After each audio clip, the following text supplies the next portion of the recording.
In a small apartment in this rundown neighborhood in the Algerian capital, Messaoud Lehouar's memories of the past refuse to go away. 50 years ago, he was sentenced to death. I was arrested in June 1960. French authorities were after me because I'd killed. At that time, the Algerian war was in full swing. Warring factions were fighting for the country's independence from France, while also battling each other over who should lead the revolution.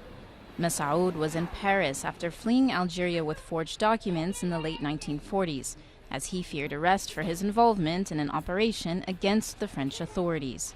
There, he joined the militant group the National Liberation Front and admits to killing scores of people from the rival Algerian national movement who received French support.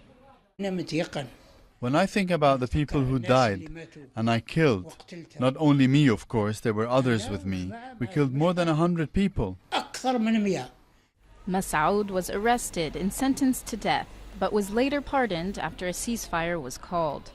Overall, French tribunals sentenced 2,300 Algerians to death, 217 of whom were executed.